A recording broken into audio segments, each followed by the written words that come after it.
আজকে আমি একটা খুব গুরুত্বপূর্ণ ভিডিও দেখলাম যেখানে প্রেমানন্দ মহারাজ আমাদের শেখাচ্ছেন সপ্তাহের কোন কোন দিনে চুল দাড়ি নখ কাটা উচিত আর কোন কোন দিনে করা উচিত নয়। অনেকেই আমরা জানি না, কিন্তু শাস্ত্র অনুযায়ী এই কাজগুলোর জন্য নির্দিষ্ট শুভ দিন রয়েছে। মহারাজ বলছেন, সংস্কৃততে স্বরকর্ম মানে হচ্ছে চুল কাটা, দাড়ি কামানো, নখ কাটা বা শরীরের অবাঞ্ছিত লোম পরিষ্কার করা। শাস্ত্র বলে সপ্তাহে 2 দিনই এই ছড়কর্ম করা উচিত, বুধবার এবং শুক্রবার। এই 2 দিন ছড়কর্ম করলে জীবনে সুখ শান্তি ও ঈশ্বরের কৃপা বৃদ্ধি পায়। কিন্তু যেসব দিনে ছড়কর্ম করা উচিত নয় সেগুলি হচ্ছে সোমবার।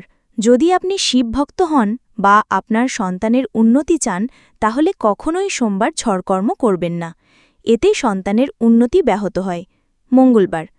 মঙ্গলবার ছড়কর্ম করলে অকাল মৃত্যুর আশঙ্কা তৈরি হয়।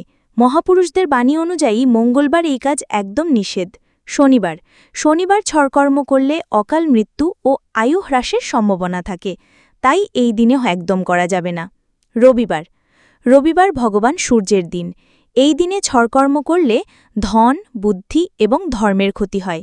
বৃহস্পতিবার, এটি গুরু ব্রহ্মস্পতির দিন। এই দিনে ছড়কর্ম করলে লক্ষ্মী, মান এবং ভক্তির ক্ষতি হয়।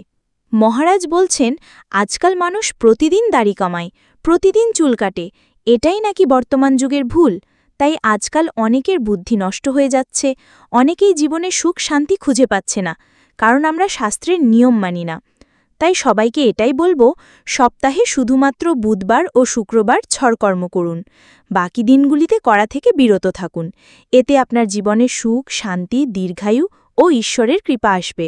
স্মরণ রাখুন, শাস্ত্রের কথা শুনলে জীবনে শুভ ফল মেলে, আর না শুনলে অকাল মৃত্যুর, দুর্ভাগ্যের এবং জীবনের নানা সমস্যার আশঙ্কা থেকেই যায়। রাধে রাধে। তো বন্ধুরা, তোমরা এই রকম প্রেমানন্দ মহারাজের আরও ভিডিও বাংলায় দেখতে চাইলে অবশ্যই এই চ্যানেলটি সাবস্ক্রাইব করে বেল আইকনটা অন করে দাও, কারণ এই চ্যানেলে প্রেমানন্দ মহারাজের হিন্দি ভিডিওগুলো বাংলায় রূপান্তরিত করা হয়।